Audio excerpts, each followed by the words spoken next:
Argentum Nitricum, Argnit for short, is a remedy that's been used a lot, especially for stage fright. It's the actress's friend, you'd think, although I have to say that some actors and actresses find stage fright really important for them because the adrenaline that is created in this state is a driving force for the performance, and if it's not produced, the performance is not so dynamic. And so sometimes, I'm just saying, this is treating a symptom, isn't it, stage fright, not the whole person. And therefore, it's not always the right thing to do, even though it might remove the symptom. There is a state that is central to the Argnit state, which is one of an extremely enhanced imagination. So the individual needing this remedy has a strong, usually visual impression of what a thing might be or might become. Any artist needs this, which is why, of course, it's a good remedy for the performer. You need to have a clear idea of what it is that you wish to put across. The music, the character, the speech, the ideas, all of that needs to be there. And it needs to be more than ordinary. It needs to be enhanced. It needs to be enlarged so that everybody viewing it can see it. It's opera. When applied to certain situations, it's a damn nuisance.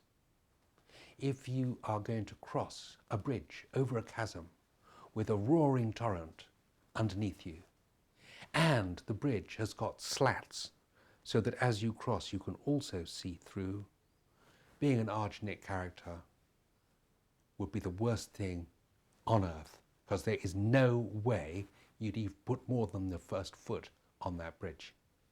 You wouldn't put your first foot on it because you would imagine what it would be like and you wouldn't do it. It can completely disable you.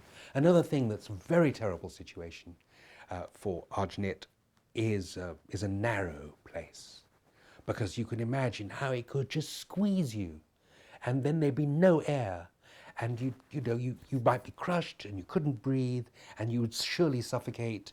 And then, or imagine being in a box, your grave box, underground. Imagine. I mean, or imagine being on a cliff face.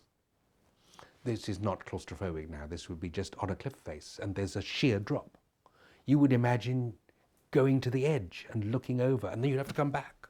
But it would be interesting. So maybe you go to the edge again to look over again to get an idea of what this horrible and then step back.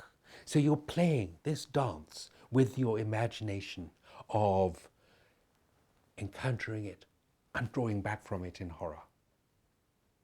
This is very typical of an Argentum Nitricum kind of way of being, which, as I say, is fantastic for the artist, but difficult to live with. What I want to speak about is not just this state, which is well described in the Materia Medica books, along with all the rest of Argentum Nitricum symptoms, which are many. I want to talk about what it's made from and relate this to this picture that we know of Argentum Nitricum. It's made from what used to be called lunar caustic. Lunar because the moon is associated with silver, obviously, not only because silver was used as a mirror, a very beautiful mirror. You have to polish it, of course, get the oxide off, and then it gives you a reflection that's warm and beautiful. And of course the moon reflects the sunlight and gives you a picture of light that is warmer. Well, depends what moon you're looking at, but it can be a cold light, but whatever it is, it's a reflected light. The idea of moon and silver have been linked in the human imagination for thousands of years. Caustic, because silver nitrate burns the skin, and it is disinfectant. It's very beautifully antibacterial. and was used to disinfect wounds and particularly to disinfect eyes. You know how the newborn, for instance, can have eye problems. Lunacaustic was a common thing in the nursery for this, and to burn off warts and so on and so forth. So hence the caustic. But what is it? It's a nitrate of silver. Silver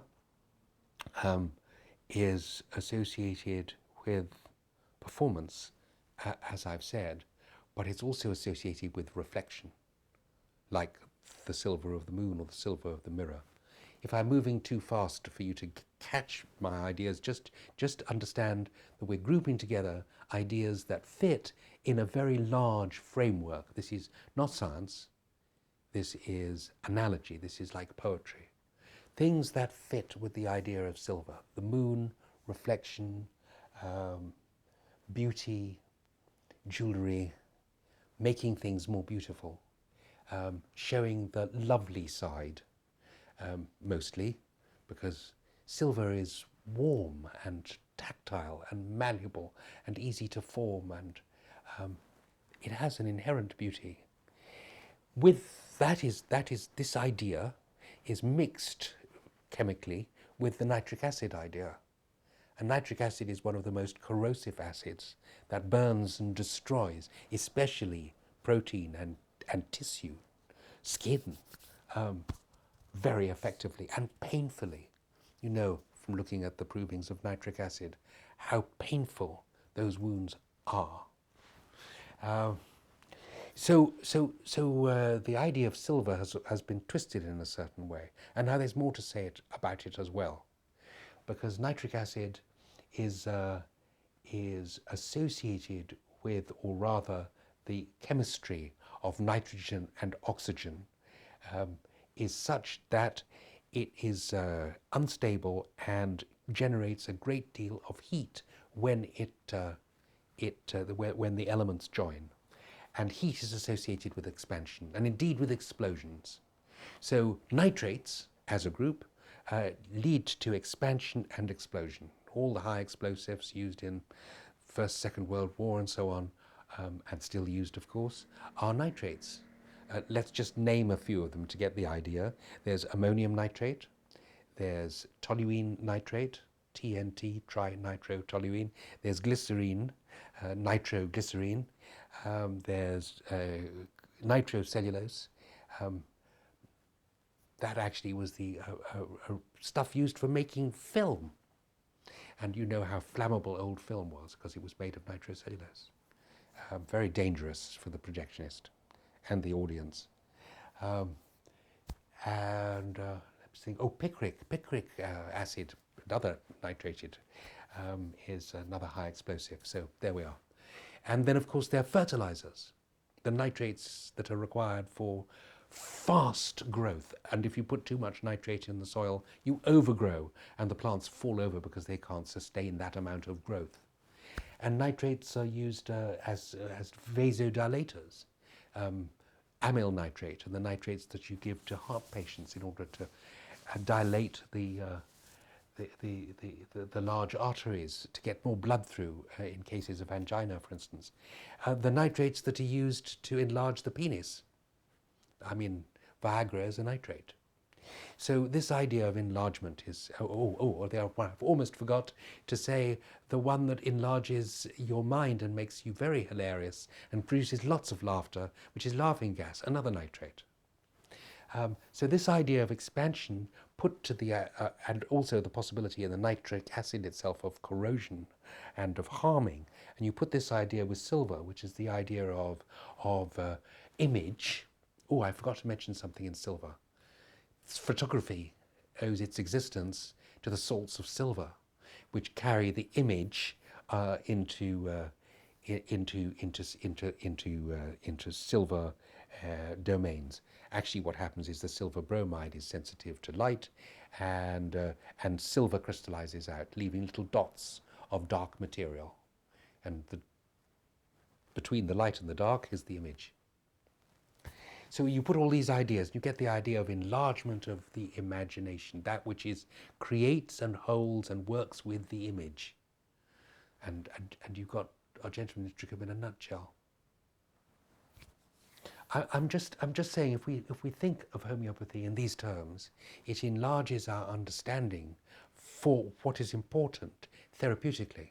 We can get the idea of who this person in front of us actually is, and it's not a collection of symptoms in a book or rubrics in a repertory. It's something much more alive and much more tangible, and can be understood more directly. And that's a gift worth holding on to, it seems to me.